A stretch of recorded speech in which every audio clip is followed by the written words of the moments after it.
Let's see.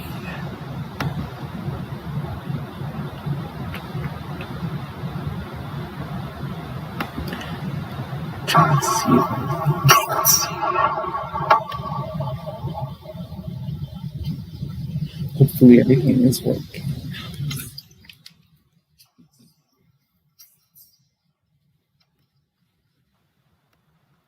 Good evening, everybody, and thanks again for listening. My name is Nelson Brown, and this is the Beauty in Us Radio right here on Awesome God Radio. I'm very excited this evening because I have a very special guest for the second half of this broadcast. We have Madam State Delegate Stephanie Smith here with us this evening to talk about a bill that she was the lead sponsor of earlier this year that bans natural hair discrimination in the workplace. And it also bans discrimination against black hairstyles. So we're going to be talking about that for the second half of the show. But for the first half of the show, Madam State Delegate. But for the first half of the show, we're going to be talking about the roots, the historical roots behind natural hair, and why discrimination takes place today and why it took place back then. But first, I have a few announcements to make. I want to let you guys know, and I want to just thank you guys for tuning in every single week. All of my loyal and faithful listeners. I definitely see your comments. I definitely see your participation and my discussions that I have. Whether it's a Bible study session, a biblical session, or whether it's a conversation with my guests, I definitely appreciate all of the love, support, and positivity that you guys feed me every single week. I definitely read your comments. I definitely see your support. So I just want to thank you guys, and I encourage you guys to share my show with your family members, your friends, and everybody your colleagues, everyone that you may come in contact with, everyone that you may cross paths with. I just definitely encourage you guys to keep listening. I have much more things in store for 2021. I'm already booking people for 2021, and I'm already creating content, new and fresh content for the new year. And I hope everyone had a blessed and safe holiday weekend.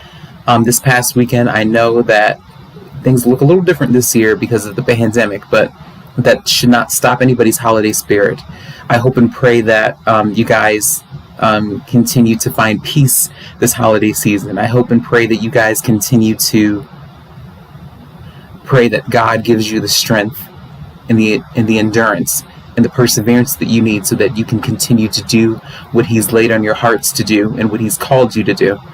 I'm doing it myself. As you guys know, my job position was terminated back in, hi, Miss Breezy. My job position was terminated back in September, so I'm still going through the process of uprooting myself financially, and I'm in therapy every week because I'm still unpacking a lot of emotional issues, psychological issues that I have that I want to address. So I'm using all of the tools that I've been using in therapy, and I'm definitely using the support of my family members and friends to get through these difficult times. But without further ado, I want to let you guys know that we have Madam State Delegate Stephanie Smith, who's going to be joining us for the second half of the show to talk about the lead bill. Just in case you're tuning in, again, this is the Beauty in Us Radio. My name is Nelson Brown, and it's right here on Awesome God Radio. We're going to be talking to Madam State Delegate Stephanie Smith for the second half of the show about natural hair and the discrimination that takes place, and the bill that she was the lead sponsor of earlier this year, right before the pandemic started. But for the first half of the show, I want to talk about Madam C.J. Walker and the historical roots behind natural hair, and that whole idea and that whole concept of how the movement began, or where it came from, or the historical figures that, in a sense, played a part into why we view natural hair or black hairstyles the way we do. So I was looking for some stats. As you guys know, I'm a sociology student at UMBC. Stats and detail is what I specialize in, so I definitely have some stats for you. So the National Women's History Museum at womenshistory.org, I learned a lot about Madam C.J. Walker, and I've also read some of her books in terms of, the work that she's done in order to pave the way for Black women, Black female entrepreneurs, and women in the hair care industry, cosmetologists, and people who work in that field. She's paved the way a lot. So I wanted to read some info to you guys about Madam C.J. Walker, just in case you don't know who she is. And it says, and this was an article that was written back in 2015 on Madam C.J. Walker. It was by Deborah Michaels, and it was from the womenshistory.org. And it says that entrepreneur, philanthropist, and activist Madam C.J. Walker rose from poverty in the South to become one of the wealthiest African-American women of her time. She used her position to advocate for the advancement of Black Americans and for an end to lynching. And it says, struggling financially, facing hair loss, and feeling the strain of years of physical labor, Walker's life took a dramatic turn in 1904. That year, she not only began using African-American businesswoman Annie Turbo Malone's The Great Wonderful Hair Grower, but she also joined the Malone's team of Black women sales agents. A year later, Walker moved to Denver, Colorado, where she married Charles Joseph Walker, renamed herself Madam C.J. Walker, and with $1.25, she launched her own line of hair care products and straighteners for African-American women. Madam Walker's Wonderful Hair Grower. That's what it was considered, and that's what it was called back then. It says that initially Walker's husband helped with advertising and establishing a mail order business. After the pair divorced in 1910, she relocated to Indianapolis and built a factory for her Walker Manufacturing Company. An advocate of Black women's economic independence, she opened training programs and the Walker system for her national network of licensed sale agents who earned healthy commissions. Ultimately, Walker employed 40,000 African-American women and men in the U.S., Central America, and the Caribbean. She also founded the National Negro Cosmetics Manufacturers Association in 1917. Hi, Mr. Raymond. How are you doing? Thanks for tuning into my show. Walker's business grew rapidly, with sales exceeding $500,000 in the final year of her life. Her total worth topped $1 million and included a mansion in Irvington, New York, dubbed Villa Luero, and properties in Harlem, Chicago, Pittsburgh, and St. Louis. As her wealth increased, so did her philanthropic and political outreach. Walker contributed to the YMCA, covered tuition for 6 African-American students at Tuskegee Institute, and became active in the anti-lynching movement, donating $5,000 to the NAACP's efforts. Just prior to dying of kidney failure, Walker revised her will, bequeathing 2/3 of future net profits to charity, as well as thousands of dollars to various individuals and schools. So if we unpack that a little bit, we can think about the work that Madam C.J. Walker has done to promote this whole movement. And in other words, we can think about the ways in which we look at natural hair and what that really is about in terms of what Black hairstyle is, what Black hairstyles are, and how that has an impact on the ways in which we perceive others and the ways in which we perform hiring practices as employers or even as employees, acting as agents for an employer in the workplace.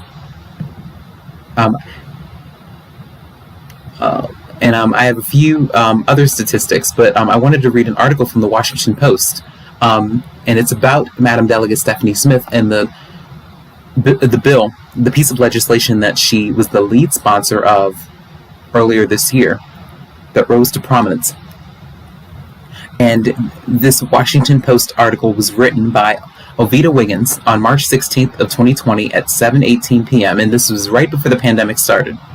And she says, throughout her professional career, Stephanie M. Smith, a lawyer and member of the Maryland House of Delegates, has purposely worn her hair in locks for job interviews.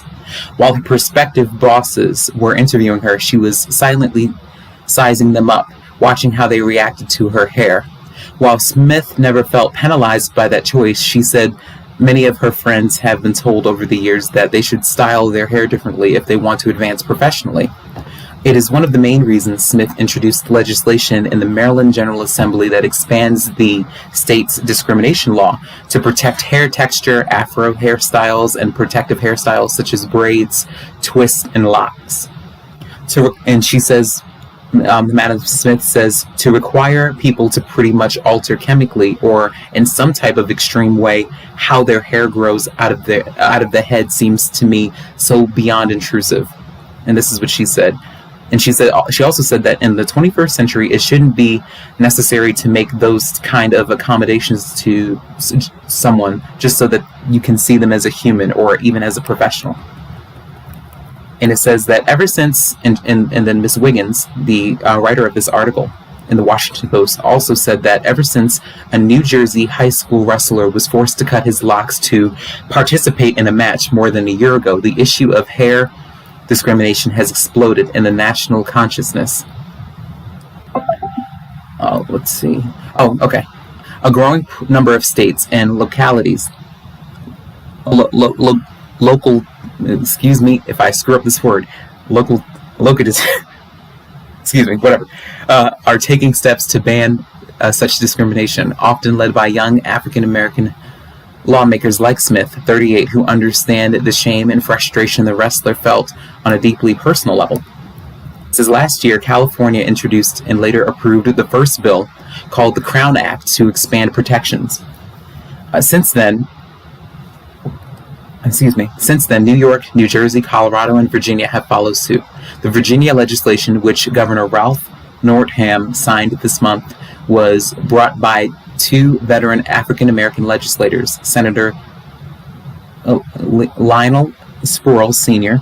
and Delegate Dolores L. McQuinn. Well, all of them are Democrats, by the way. And it says that the bill passed the Senate unanimously and received bipartisan support in the House. 25 other states, including Massachusetts, Illinois, and Connecticut, have also introduced hair discrimination bills, according to the Crown Coalition, which includes the civil rights groups Color of Change, the National Urban League, and the Western Center on Law and Poverty, as well as the beauty brand Dove. The Maryland House and Senate passed different versions of the bill in recent days, with the Senate adding a provision that some believed weakened the legislation. It allowed employers to take action on African-American hairstyles if they thought an employee's appearance was considered to be unprofessional. On Monday, however, with the General Assembly planning to end the session early because of the coronavirus, the Senate approved the House version of the legislation that set the stage for final approval of the bill, which would then go to Governor Larry Hogan for his signature. The General Assembly is swiftly moving to approve other legislation as well, including a measure that would set guidelines to compensate the wrongfully convicted for the time they spent in prison, legislation that would require public colleges and universities to create outbreak response plans, and a bill that would pay for a major redevelopment of racetrack facilities at Laurel Park and Pimlico, which host the Preakness Stakes. All three advanced Monday. It says that the issue, and Ms. Wiggins in this article that she wrote with the Washington Post also said that the issue of hair discrimination is being weighed at the federal level too. Senator Cory Booker in December introduced a bill to ban discrimination based on hair textures and hairstyles that are commonly associated with a particular race or national origin. One of the co-sponsors of the companion House bill is Representative Ayanna Pressley, a Democrat from Massachusetts, who wore twists until she lost her hair to alopecia. It says that we have a movement here, a strategist with a coalition who has traveled across the country urging lawmakers to approve the anti-discrimination bill. It's truly been a dream to watch this grow. So I'm going to just pause right there for a second and just let you guys just think about everything that I shared this evening in terms of what natural hair is and what discrimination looks like. So if we think about the workforce, hi Miss Meredith, how are you doing? Thanks for tuning in. Like I was saying, if we think about natural hair and if we think about the discriminatory practices that take place, we have to dig a little deeper and think about why that is the way it is. And I just shared some stats with you guys about Madam C.J. Walker and the work that she's done in order to promote, her products and to pave the way for African American women in the hair care industry. So let's just think about the ways in which we come to our employers. I know that, and I've learned that employers, especially in management level positions, it tends to get very political. I've learned that even, not just by what I've read or what I've seen, on TV or what I've read in books, but I've also worked in the workplace. Yeah, I've been in the workplace, but I've seen and I've heard that, the management level positions in the workplace can get very, very political. And oftentimes people have a tendency to want to dress up and look presentable, which is nothing wrong with that. But what happens when someone is discriminated against because in this situation, and in this case, because of their hair? What are the standards in terms of what someone is supposed to look like when they present themselves to an employer?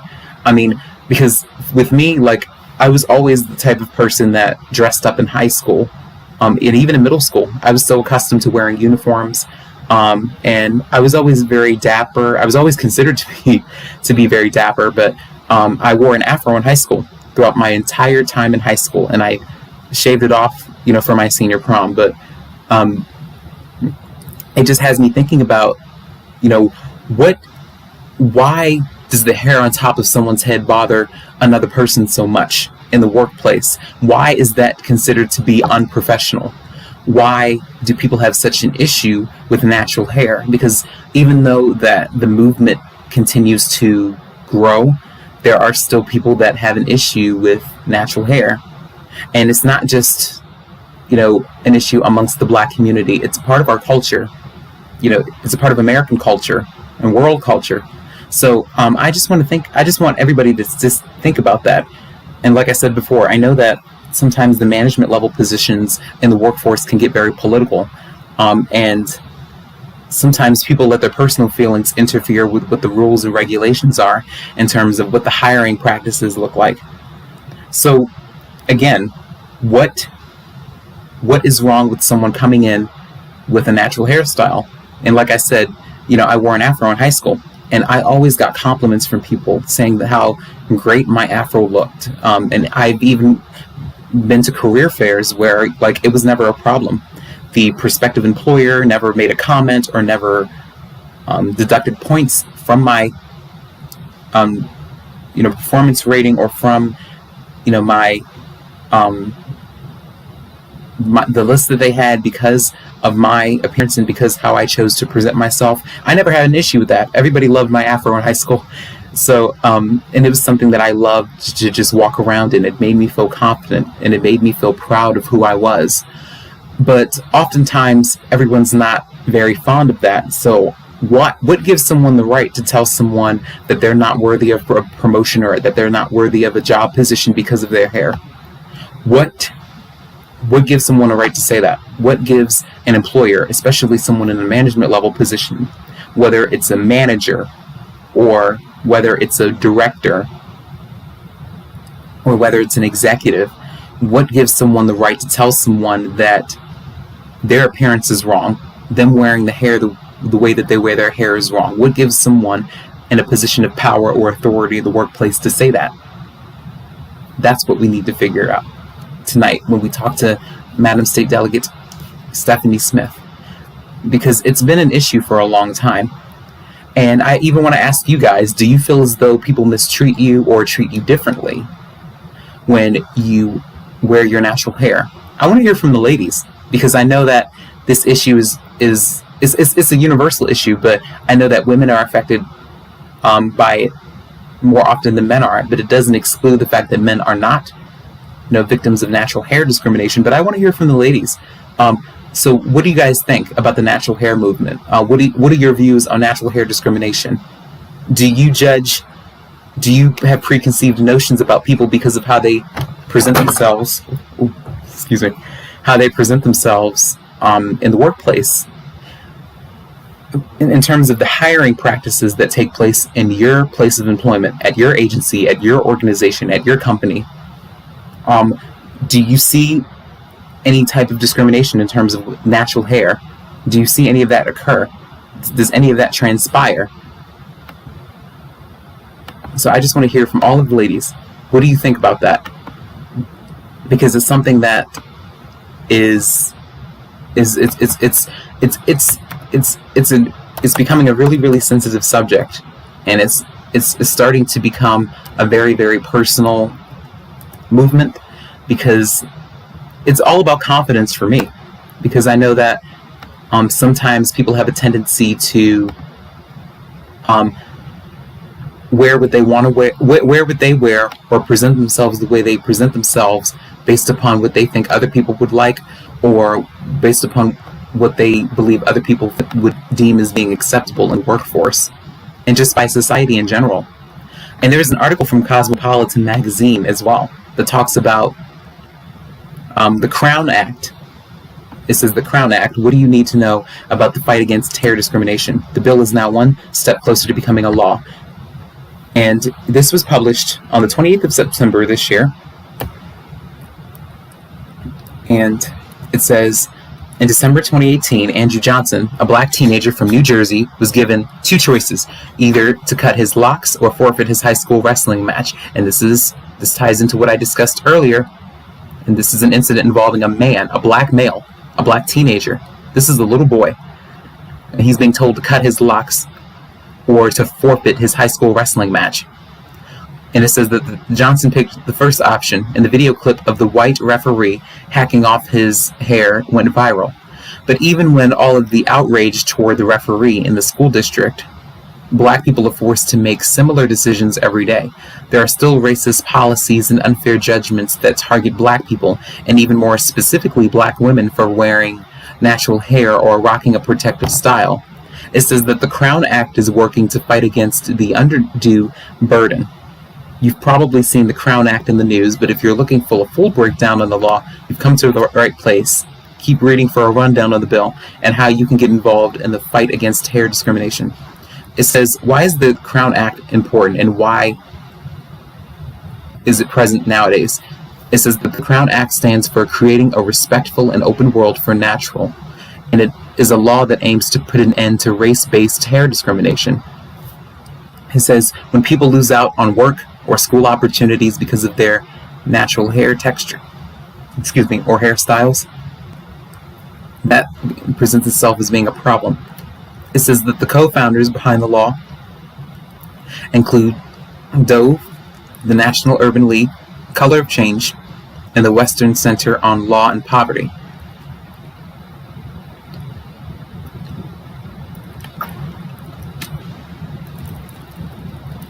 It says that according to a study, 80% of black women reported to having changed their hair to fit into the workplace. Plus, black women are 1.5 times more likely to be sent home from work because of their hair.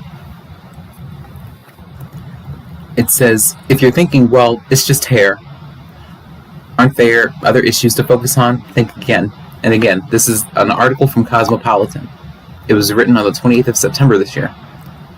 Hair discrimination has real economic and social impacts. It limits job and educational opportunities. It forces people to drop tons of money to conform to white beauty standards, and cements negative stereotypes about black hair. Unfortunately, this is yet another clear example of how systemic racism is perpetuated, and we cannot find it acceptable for any of us to have to change our natural identity to gain employment or access to school. It says pushing for this legislation is one way to drive systematic change and to create inclusive spaces for black people. So again, I just want to ask you guys, what do you think about the natural hair movement? Have you yourself discriminated against a man or woman, and specifically a black male or a black female, young or old, because of the way they chose to wear their hair and because of the way they chose to express themselves? Because let's be honest, natural hair is a form of expression. Natural hair is supposed to give you the opportunity to feel comfortable about who you are. It's a part of our culture. So are you embracing that culture? Are you embracing that culture for what it is? Or are you passing judgment upon it because it's not what you think is acceptable to the status quo or to what society thinks? Hi, Mr. West. How are you doing? Thanks for tuning in. Natural hair is a movement that started a long, long time ago, way before the Crown Act was even, a thought. And let's just think about it. Madam C.J. Walker, she became a millionaire. She took an idea. She decided to pave the way for African American women to be successful entrepreneurs, and she developed hair care products that were supposed to be beneficial for women in the black community. And it says that the natural hair movement, research shows that the natural hair movement is a movement which encourages women and men of African descent to keep their natural Afro-textured hair. It originated in the United States during the 1960s, with its most recent iteration occurring in the 2000s. I'm sorry, guys. I'm responding to people on IG.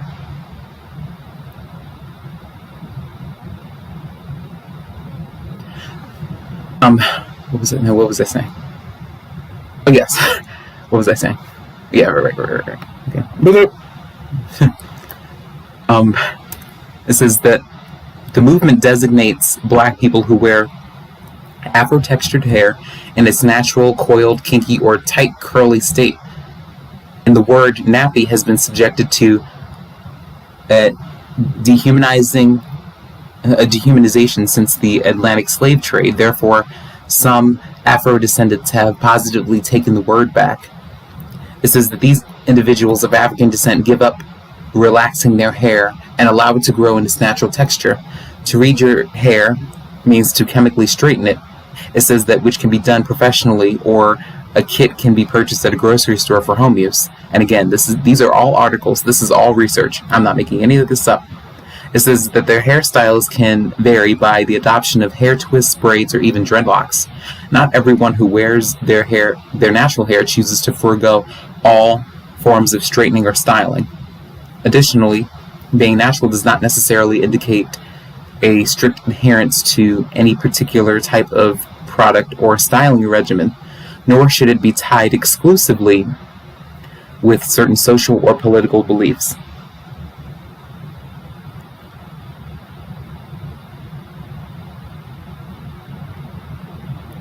There are many reasons why African American women decide to go natural. The main reason for the movement is for women to redefine what beauty is, or what beauty means and stands for in the black community. It says the return to natural hair in the organic era has been encouraged by the awareness of the harmful effects of relaxers on the scalp, itches, red patches, burns, broken hairs, or worse, alopecia. However, among black women, 98% have had their hair straightened at least once in their lifetimes, and relaxers have represented no less than 70% of the cosmetic purchases carried out by the population. In the 1980s to the 1990s, hair straightening was mainstreamed. During the 1970s and 1980s, the jerry curl, another technique, loosened, tightly curled hair, became fashionable in the African American community, popularized especially by some celebrities such as Michael Jackson, seen in the music video for his song Thriller. I've seen that music video before. It's 13 minutes long. Feel free to check it out whenever you get the chance. During these same years, a natural hairstyle appeared too, dreadlocks, naturally matted hair locks, popularized by Bob Marley and more generally by reggae music. Yes, they do. I'm sorry, guys. I'm getting kind of sidetracked. But in the period between the 1960s and 1970s, the racial segregation between the black and the white reigned in the United States. Angela Davis, a young human rights activist and member of the revolutionary movement Black Panthers created in 1966, made the Afro hairstyle famous. The dense and spherical hairdressing thus symbolized the emancipation and cultural affirmation of the African Americans. It was adopted by many stars like Diana Ross and the Jackson 5. So we are going to jump right into it. Our guest is here right now. So good evening, Ms. Smith. Thanks again for your willingness to come on my show this evening. I was just sharing a lot of historical facts about the natural hair movement and about Madam C.J. Walker. So I was sharing with the listeners about the fact that you were the lead sponsor for the piece of legislation that you passed with your colleagues earlier this year. And I shared a little bit about, how that has made an impact on the ways in which we perceive natural hair and why we need to put an end to the discriminatory practices that take place in the workplace by the employers, especially people, the employees in the management level positions, because I know that it can often get very, very political. So could you tell us a little bit about that and why you, how did you outline this idea in this piece of legislation? Thank you so much for having me. I'm excited to be here. Sorry if there's an echo. Okay, Yes. great. So one of the reasons why I thought this was important is obviously we bring our lived experience into a body, whether it's a legislative body or workplace. And as you can see, I wear my hair in locks. This is actually the second time in my life I wore locks for pretty much my entire 20s. I've had afro, I've had twist outs, I've had kind of the whole spectrum of natural hairstyles. And when I was an undergrad, I remember I had hair not much longer than yours. I had cut the perm out of my hair, so to speak, and was starting my locks from a limited length. And I was in a grocery store, and an older Black man actually came up to me in the produce section, and he said, "You did that to your hair on purpose?" And I said, "Yes." And he went, and then he walked away. So my first, reaction to that was like, wow, this is like 1999, 2000. He didn't know what to make of a Black woman intentionally wearing her hair in a style that maybe did not match the general European aesthetic of like straight hair. I had permed hair most of my young life, or a hot comb applied to my head at some point in my life. So I was reared in a paradigm where if something was important, whether it was church, whether it was picture day, these moments in one's life that are considered important, being a debutante, going to prom, whatever it is, these were moments that were often conditioned to be moments where your hair would be straight. So there's always been an importance placed upon straight hair for the Black community. And as you noted, I'm sure with your recognition of Madam C.J. Walker, she was finding an opportunity for Black people to gain acceptance in a world that barely recognized their humanity on a minimal level. She not only was able to monetize it, but she was able to give confidence to people who oftentimes felt that they would be precluded from the fullness of economic and social opportunities if they didn't have straight hair.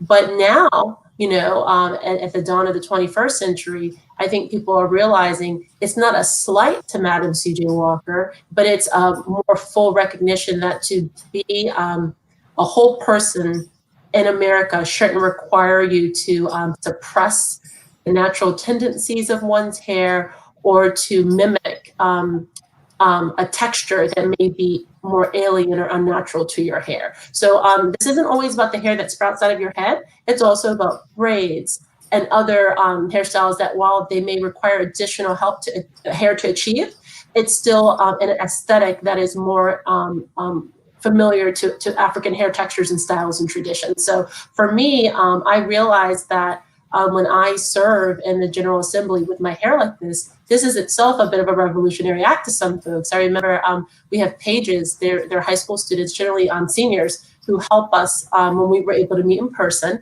They make copies, they get you something to drink. And I remember how often the young Black pages would want to take pictures with me. And it's because my hair, and also because my hair, as some may be able to tell, is slightly red. So they're like, your hair's like mine, or whatever. And that was really exciting. So even though I didn't think I was doing anything that big a deal, just being myself, I realized that going into this this arena where people who look like myself or you were not anticipated to ever be there, let alone be there with their hair in such a fashion that I know other people are finding obstacles. I know when I went to Howard University School of Law, whenever it was time for interviews, everyone that had a fro all year long had their hair straightened because they knew when they were going to interview with these law firms that they didn't want an additional block to their ability to gain an opportunity. So some people would ask me, well, have you been personally discriminated against? And I said,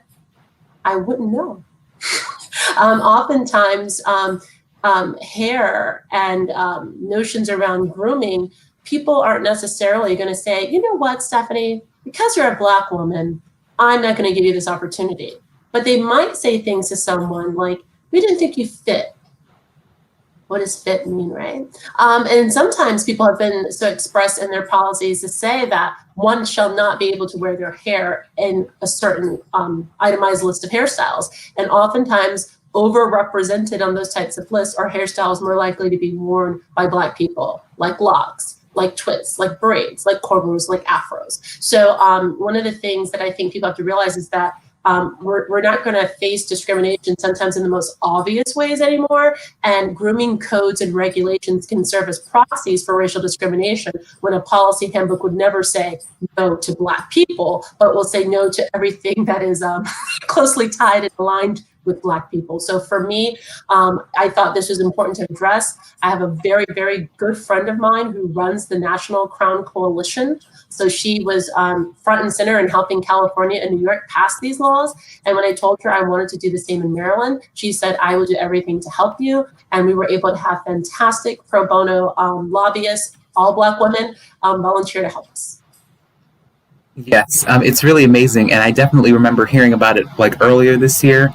And I wanted to address this on my show because I do know that wearing natural hair, it's all about confidence. You have to have a lot of confidence in order to use that form of expression to your advantage, and you have to feel comfortable about who you are and your culture, because everybody's not fond of natural hair. Everybody's not willing to accept that. And like I was sharing on my show in the first half, I wore an afro, throughout high school, and everybody loved it. I didn't get any points deducted from how I presented myself in any of my interviews, because I was oblivious to, just that whole concept of what it meant to just discriminate against someone because of the way they chose to wear their hair, until one of my friends was discriminated against because she chose to wear her hair natural, and she got points deducted from her interview because of that, because the employer, she didn't say it herself, but she wrote it down on her paper that she didn't fit the the category of what it meant to look professional or what it meant to look the part. So it was something that I was very oblivious about until I read about the piece of legislation that you were the lead sponsor of, and I heard about the experiences that other people had because of that. So it's something that I really think it's important to address. Now, why do you think it's important for people who are not of color to understand that this is a part of culture?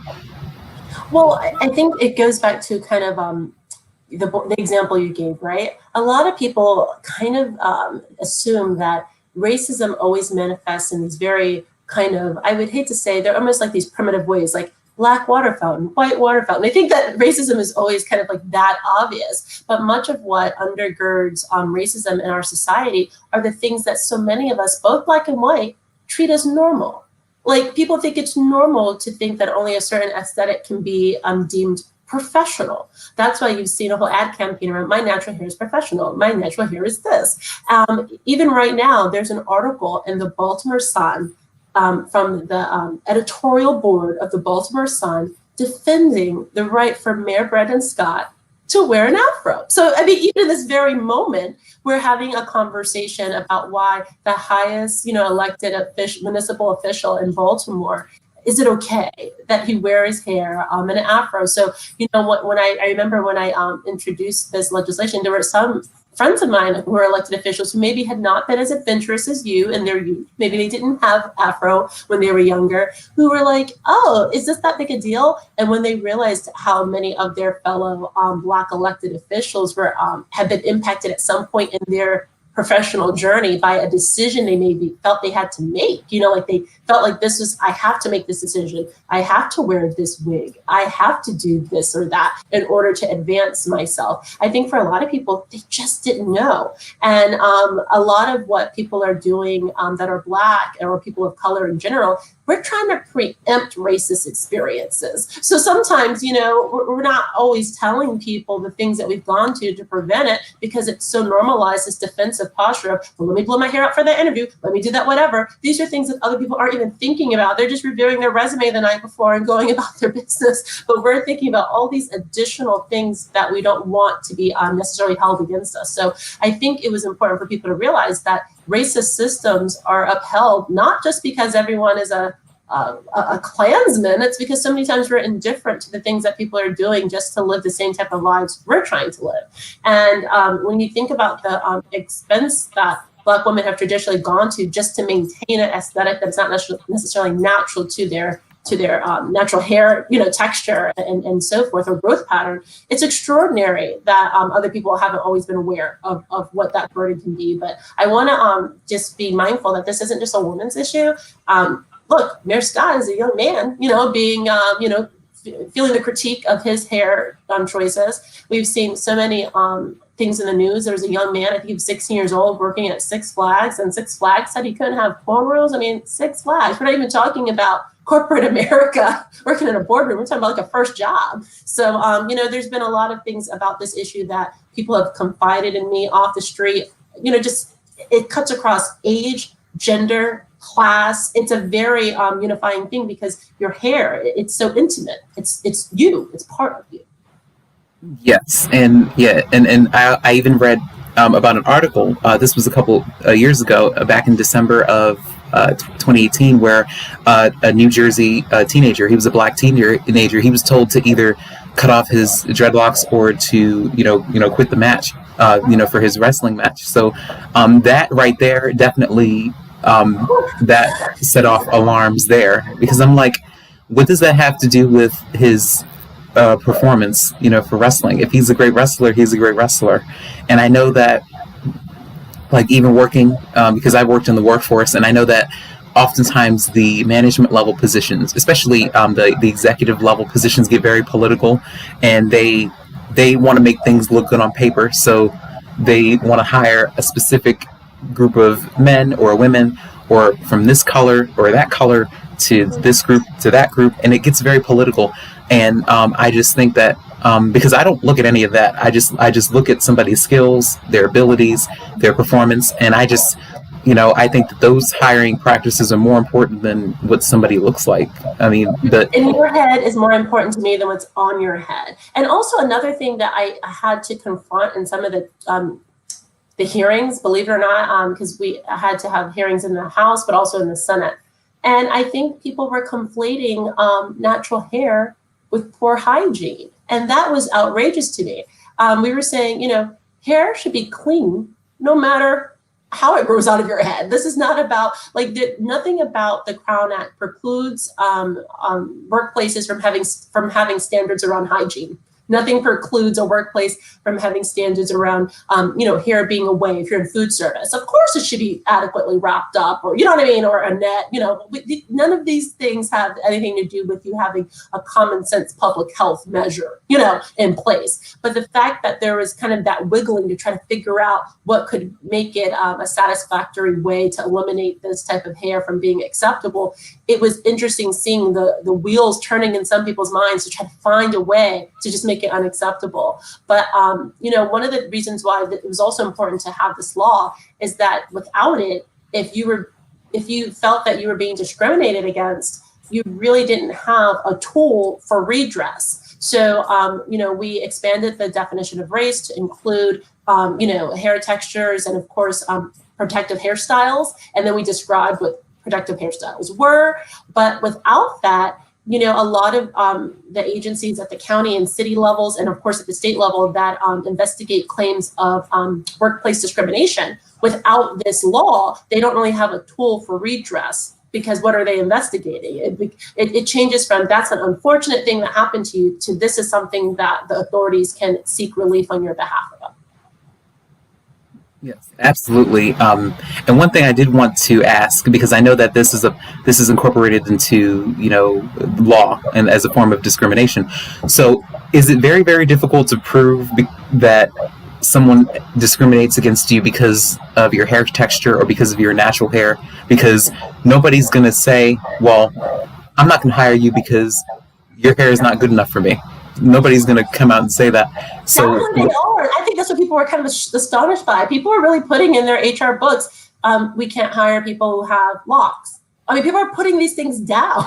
So, I wish that that sounded strange to people, but unfortunately, there were people who thought that was a permissible rule or a permissible prohibition. So, I remember when we had a press conference about the bill, and the guy was like, yeah, I mean, do people really do that? And all of the people behind me, all the elected officials were like, yes, they actually do things that are that transparent. We had a professor, a law professor, Wendy Green. I think she's currently at Drexel Law. She gave some testimony about the whole suite of grooming codes. Because, for example, think about how many jobs compel people to be clean shaven. That seems like what's the big deal, right? You're just asking someone to have a clean face. But depending on your issues with your skin, for example, if you are more likely to have ingrown hairs or to have, some people have different facial sensitivities, they may be prescribed by their dermatologist to maintain a very low beard as a way to prevent irritation, constant shaving. So sometimes even something that seems so benign, like you must be clean shaven, a lot of this is under the concept that isn't taking into consideration that because other people's hair may grow in a different pattern, may be more prone to ingrown hairs, things that sometimes are more common in men of color than in white men who have maybe straighter facial hair. There's so many things that people might think seem so benign and not like a big deal, but could actually prove to be a barrier. So that was an example given that I don't shave, so I hadn't thought about how that's kind of a very rational thing where someone that may be in a job that routinely just as a custom doesn't want someone to have a beard.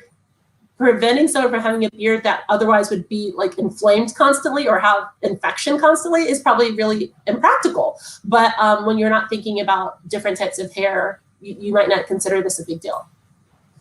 Right, and I was also thinking about the movie. It was an animated film called Hair Love that was released last year. So I was thinking about that, and it won many accolades because of the storyline and because of the plot, because what they chose to discuss in the movie, with the characters. So it had me thinking about the ways in which we can talk about this, with our children, because in the future, I want to have children. So if they decide to wear their hair natural, whether it's with braids or whether it's with locks or cornrows or whatever they want. Personally, I love it, so I don't care.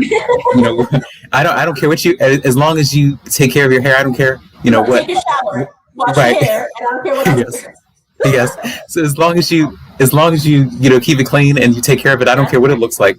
But do we tell them, okay, you're not supposed to wear your hair like this because these people aren't going to hire you, or these people aren't going to accept you? How do we have that conversation with our kids? Well, it's funny that you say that because there's so many things, again, that many times Black parents are thinking about easing a burden in the future, right? I mean, I don't think it's an accident my mom named me Stephanie. I think she thought, oh, Stephanie will be an easier name to get a job with. I mean, these are things people are looking at their babies thinking 30 years into the future. Will this make their life easier? And I don't think, sometimes our white friends and neighbors don't realize that so many things are sometimes going through your mind about how can I make this child's life easier. So I think that the art form that you mentioned, like that movie, that cartoon, I think even in a commercial, you're seeing more women with natural hair just in a commercial for whatever product. The more it's normalized that you're okay. I think there's going to be the kids growing up after you and I, they won't even bat an eye at it. They hopefully won't have a grumpy man in the grocery store telling them about their hair choices because it will be so commonplace that it won't be eventful or particularly, eye-catching. But I have to say that that I think YouTube and what technology means, because when I started my locks as a freshman in college, and this is like in the year 2000, I didn't really have like YouTube videos that I could look at or get ideas about how I would take care of my hair. So I feel like, social media has given people a sense of community about the celebration of Black hair that didn't always exist. And for people that aren't even that old, it just didn't exist 15, 20 years ago. So to have access to that, I think makes people feel more normal. No matter where they are, they know there's a world of other people that embrace and accept and find beauty in our natural hair.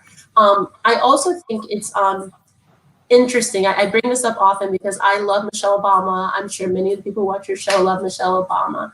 But it part of me has always kind of been a little heartbroken that after 8 years of being such an amazing example of not only womanhood, motherhood, being a wife, being, a symbol to so many people around the world, not just here in America, it wasn't until she left the White House that she felt she could share her natural hair texture with us. And that's not lost on me. We see her with her curly fro now. But for those 8 years, she never once showed that. And I think that's like a small example of, maybe part of her generation, she couldn't even fathom allowing that to be associated with that moment. But wouldn't it be wonderful if we got to a moment where that wasn't like such a big deal? So it's going to take baby steps. I quite frankly wish I never had to introduce the bill. While I'm happy that I was able to give an opportunity for people to be able to combat discrimination, the fact that I had to bring the bill is just kind of a reflection of the world that we're in, where even though so many people see some of these great images of natural hair, there's still some people who are skeptical if that's okay. I did have someone give testimony on my bill, Mr. Cook of Massachusetts. He's originally from Baltimore City. He's raising Black children. He's a white man with a white wife, but they've adopted Black children who are teenagers who started receiving negative experiences in high school from their school for wearing braids and things like that. And he testified, he said, if I wasn't raising these young people, I wouldn't even know. I wouldn't have a window into how people can pick such an arbitrary part of them and use that as a reason to deny them opportunities. So even though he doesn't even live in Maryland, because this is his home state, he grew up in Baltimore City, he's like, I just felt like it was so important to be on the record about why it's important for us to not kind of, stigmatize people's natural hair. Yes, absolutely. And like I said, I think that is a very, very imperative conversation for us to have with children at a young age, because I don't really think that children even care, to be honest. It doesn't. I don't really think they care, but it starts to bother them when they get older, like when they start going out for jobs, and when they start when they start going out for jobs, and when they try to go for different opportunities. That's when it really starts to factor into how they perceive themselves or how they perceive others, and just a lot of outside influences that factors into why they feel the way they feel later on down the line. But when they're 4, 5, 6, 7, 8, they don't care about.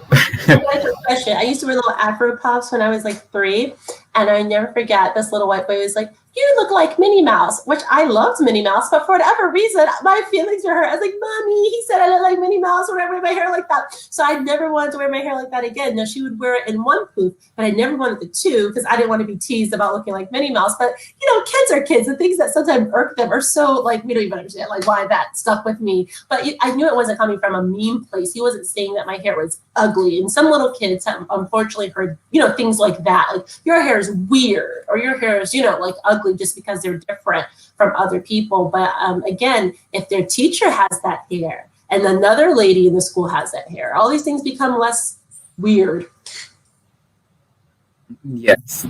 But I think that years from now, I think that more and more people, as they start to showcase it more and more, I think that people will begin to adapt slowly to that culture and to this movement. So one last question. Right. Yes. One last question before I let you go. Before you have any final words. What are your plans moving forward in terms of? Because I know that this is just the beginning, and I know that we still have ways to go in terms of changing the minds for the better in terms of what natural hair is and how we can eliminate discriminatory practices, in the workplace, and how that it should not be a factor in terms of what the hiring practices should be in places of employment. So what are your plans moving forward with this, with that piece of legislation and with this whole movement moving forward? Word out, quite frankly, because sometimes you'll have a law that has impact, but if people don't know that they can avail themselves of the opportunity to use this law, if they feel they've been discriminated against, then that's for naught. So I've been doing press. I've been trying to do some of these kind of conversations with natural hair stylists, with campus groups. It's a little bit different now. Obviously, the in-person element of that is removed, but going to where people who are likely to wear natural hair are, so that they know you don't have to take it if someone is saying, like, this is why you can't you not only get the job. Someone has told me that after working at a business for a number of years, he was told he wasn't eligible for a promotion because he wore his hair a certain way. So there are a lot of people who feel like their livelihood or ability to progress in their profession is being stymied by this. And now they have a tool available to them that they may not know about. So just getting the word out constantly is going to be a part of it, because it takes sometimes years for people to fully kind of know that something has happened. Yes, absolutely. Like I said, before I let you go, do you have any last words for my listeners before I let you go and before we end the show? This has been a really, really great conversation. It's been really, really informative. So what are some of your last words, for the listeners in terms of this whole conversation? I believe that we're all fearfully and wonderfully made.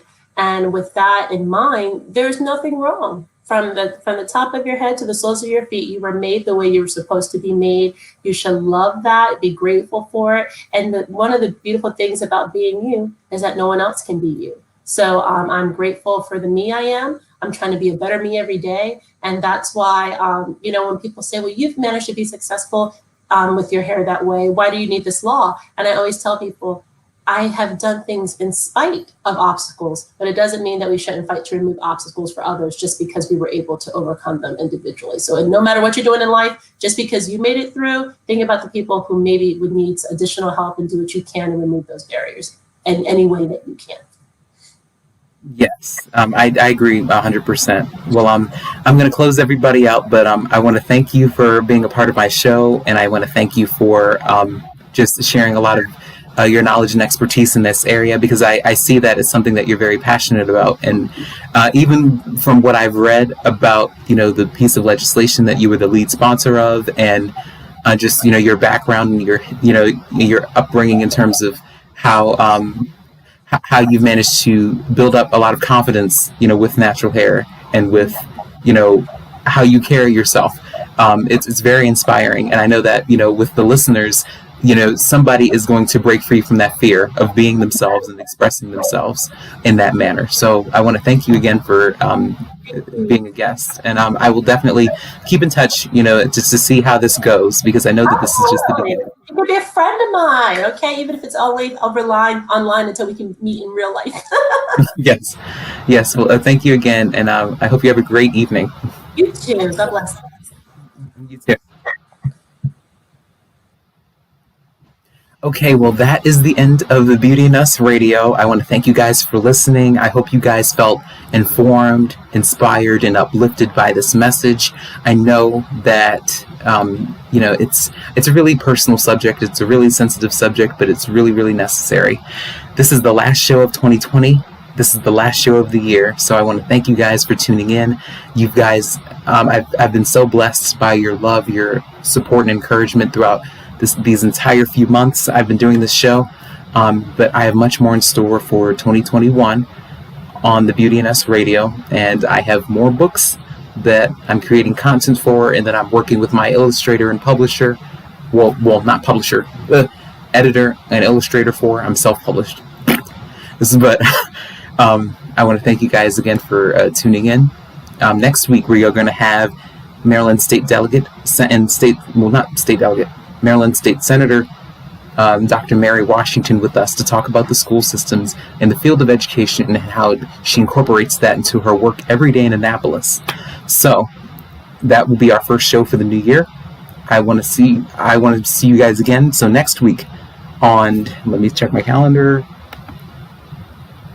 on January 5th at 6 p.m., make an appointment to meet me back here again, right here on the Beauty and Us Radio. My name is Nelson E. Brown, and I will see you next time.